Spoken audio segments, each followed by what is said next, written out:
Hi friends, आइए आज हम लोग एक प्रोजेक्टाइल मोशन का प्रॉब्लम को टैकल करते हैं and let us see, we will try to solve together.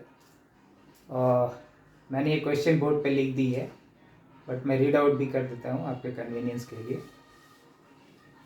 A particle is projected from point O on the ground with velocity v naught 5 meter per second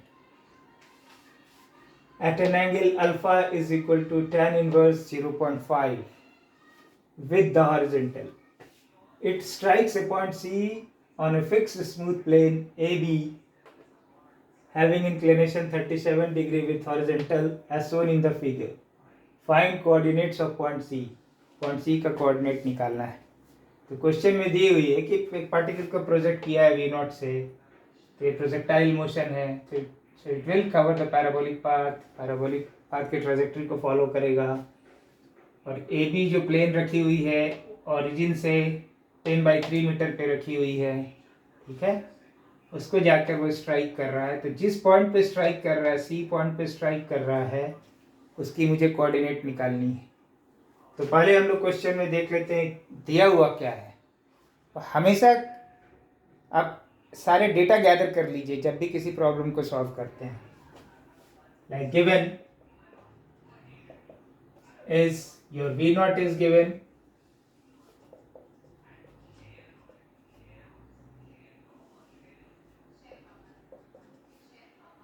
your alpha is given,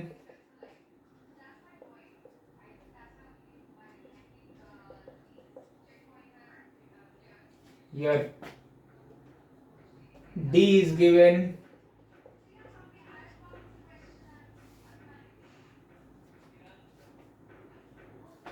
angle of inclination of A B दी हुई है। अगर मैं उसे theta बोल दूं तो theta is equal to 37 degree दी हुई है। इतनी सारी चीजें दी हुई है।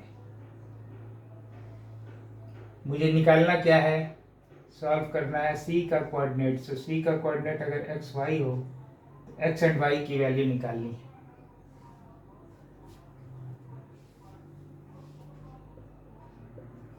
तो इस प्रॉब्लम को कैसे अप्रोच किया जाए, ठीक है। पहली चीज, जो V0 का कंपोनेंट हॉरिजॉन्टल डायरेक्शन में होगा, इस डायरेक्शन में कोई भी फोर्स नहीं लग रहा है। इस पे कौन सा फोर्स सिर्फ काम कर रहा है, gravitational force, and gravitational force is only in the Y direction, not in the X direction.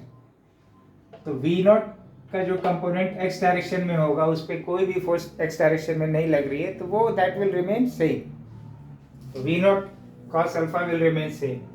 अगर मैं मान लेता हूं कि ये टाइम t पे यहाँ पे स्ट्राइक करता है, यहाँ से स्टार्ट किया t is equal to 0, t is equal to t पे स्ट्राइक किया c को, तो आपके लिए एक बहुत कन्वीनियंट इक्वेशन हो गई। V0 का horizontal component cos alpha into t will be d plus x1। x1 मैंने यहाँ से ले लिया, मैंने c से एक परपेंडिकुलर ड्रॉप किया और AD को x1 बोल दिया। तो x अब हमारा अगर इसको आप x कह सकते हैं, तो this is the same as x, right, because x is equal to d plus x1, ठीक है। So this is your number 1 equation. Now go for,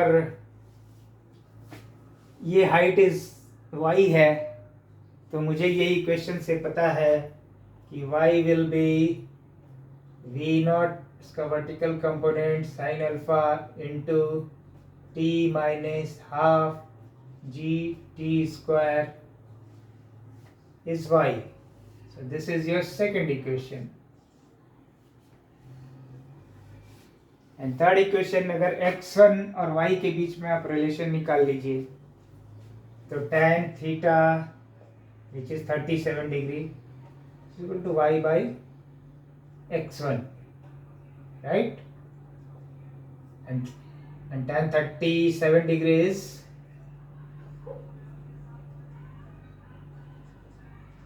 3/4.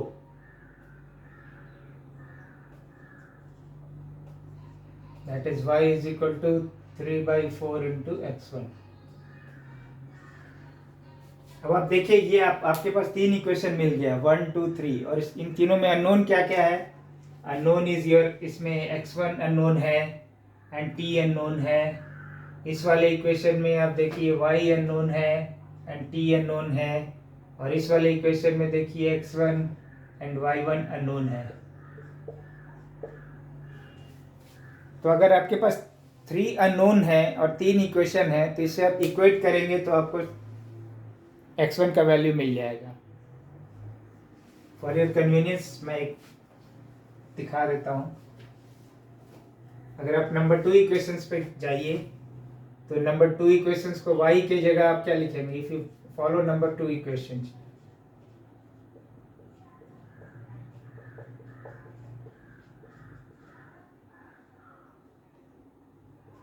y के जगह आप लिख देंगे 3/4 x1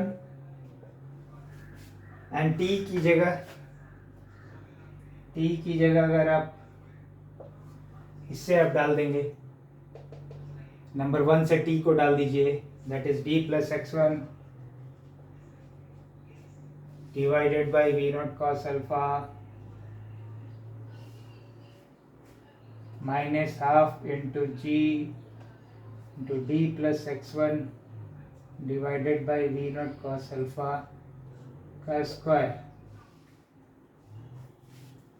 तो ये इक्वेशन देखिए, नंबर 4 जो इक्वेशन मिला सिर्फ x1 वेरिएबल है and it's a quadratic equation which you can solve for x1। So from here you will get x1।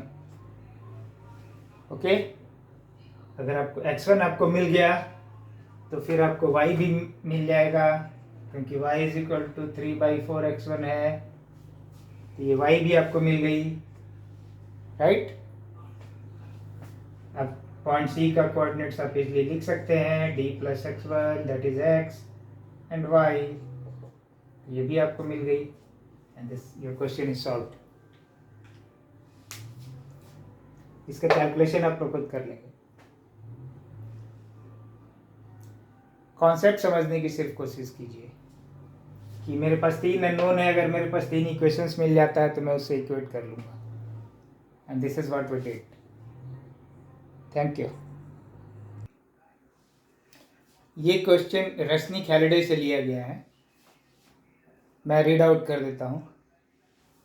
N object is moving in the XY plane with the position as a function of time given by position vector r is equal to x as a function of time and y t j. Point O is at r is equal to 0, means when r is equal to 0 the position of the particle is at O. The object is definitely moving towards O when, so there are 4 choices and you have to confirm कि कौन सा choice correct होगा। तो इस problem को कैसे approach करेंगे? तो यहाँ पे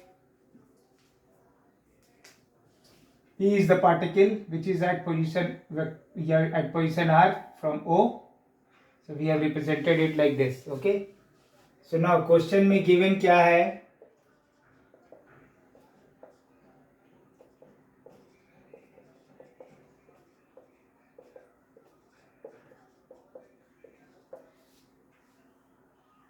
राइट, पूछ क्या रहा है कि दैट ऑब्जेक्ट और that particle is always moving towards O, so whichever quadrant it is gets in, ये किसी भी क्वाड्रेंट में हो, बट ऐसा मुझे कंडीशन निकालना है कि वो डेफिनेटली मूव कर रहा हो O की तरफ। तो हम क्या करेंगे, एज यू नो कि R का अगर मॉड्यूलस लेंगे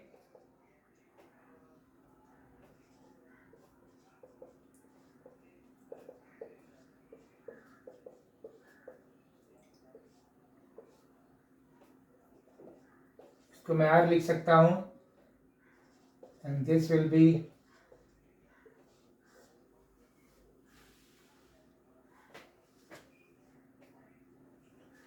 अब चॉइसेस में देखिए क्या दिया हुआ, Vx दिया हुआ, Vy के टर्म में कुछ दिया हुआ है, x and Vx, so we have to somehow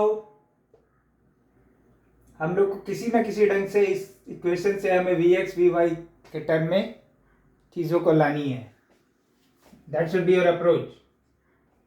are square will be X square plus Y square. अब इसको डिफ्रेंशिएट कर दीजिए टाइम के रेस्पेक्ट में both sides.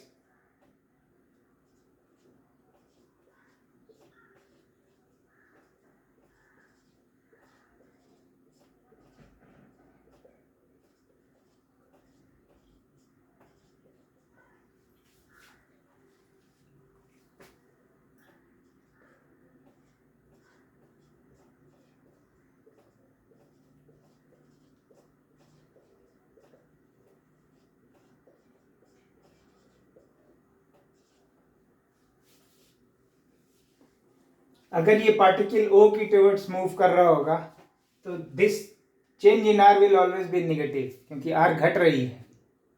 Final position of R means after 1 second the R position will be closer to O, right? So then it was before 1 second, correct? 1 second पहले यहाँ पे था तो 1 सेकेंड बाद कहीं यहाँ होगा, तो ये R का वैल्यू घट रहा है, इसलिए change in R will be negative. तो it means and r is the magnitude which is always positive. तो क्या होना चाहिए कि अगर पार्टिकल इस तरफ मूव कर रही है ऑलवेज, तो कंडीशन क्या होनी चाहिए? This should be negative. So x डबा x by डबा t प्लस y डबा y by डबा t will be less than 0. क्यों? क्योंकि दिस इज लेस देन 0. डबा x by डबा t is nothing but it is a vx. Y vy should be 0. So this condition we are getting for the object to move definitely towards O.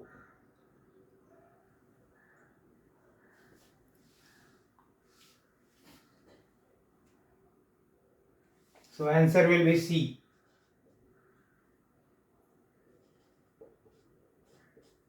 आपको शायद ये black board पे, ये white board पे दिख नहीं रहा होगा, तो मैं इसको इस तरफ ले लेता हूँ.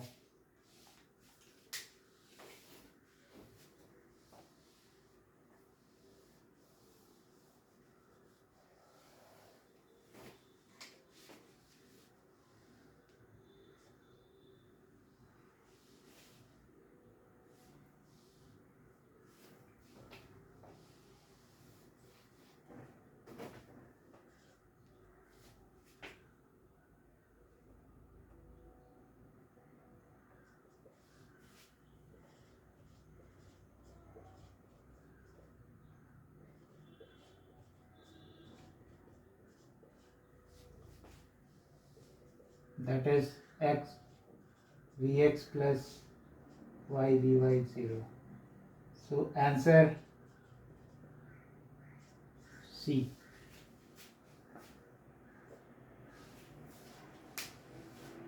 होपफुली ये क्वेश्चन क्लियर हो गया होगा. सी एक्चुअली हम एक बार मैं फिर से एक्सप्लेन कर देता हूँ. एक्चुअली हम लोग क्या इंटरेस्टेड है, पार्टिकल दी हुई है कि P x एंड y पे है, right? And x and y is changing with time, correct? So position vector इस पार्टिकल का क्या होगा? R, which is given in the question. ठीक है, तो R का वैल्यू मैं निकाल लेता हूँ, R का मैग्नीट्यूड निकाल लेता हूँ. तो R is equal to this, right? R square will be this. अब दोनों साइड को मैं टाइम के रेस्पेक्ट में डिफ्रेंशिएट कर देता हूँ. क्वेश्चन आपके दिमाग में आएगा कि मैं क्यों डिफ्रेंशिएट करूँ? इसलिए क्योंकि आपके जो चॉइसेस में है वो वी एक्स वी वाई ये सब दी हुई है. तो वी एक्स वी वाई को लाने के लिए क्या करना पड़ेगा? डबल आपको d x by D t चाहिए, right? D y by D t चाहिए, क्योंकि d x by D T is v x, d y by D T is v y. तो मैंने इसको डिफ्रेंशिएट कर दिया, आर डबा आर. और ये डबा, ये जो मैं सिग्नल ये जो लिख रहा हूँ, इसका सिग्निफिकेंस होता है. अगर कोई भी चीज़, अगर कोई भी फंक्शन, अगर आप समझ लीजिए कुछ ऐसा है, x भी है, इसमें z भी है, इसके 2 वेरिएबल है, तो इसको जब डिफरेंशिएट करेंगे तो ये साइन लगाएंगे, क्योंकि दोनों पे डिपेंड कर रहा है ना. लाइक डबा y बाई डबा t डबा x, बाई डबा टी प्लस डबा जेड बाई डबा टी। ओके, अगर वो सिर्फ एक ही वेरिएबल होता, अगर y सिर्फ एक फंक्शन ऑफ x होता, अगर y सिर्फ फंक्शन ऑफ x होता तो सीधा आपको dy by D T is equal to D F X by D T आप लिखते, करेक्ट। लेकिन वहाँ दो वेरिएबल है, x और y दोनों है, इसलिए ये सिंबल दिया जाता है डबा।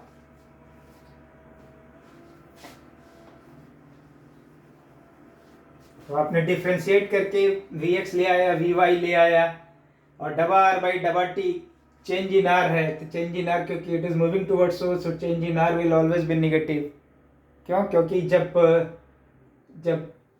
t is equal to t time पे वो p पे था, तो t is equal to t plus one time पे it is moving towards source, so it will be somewhere here, तो change in r final minus initial position will be less, so it is negative.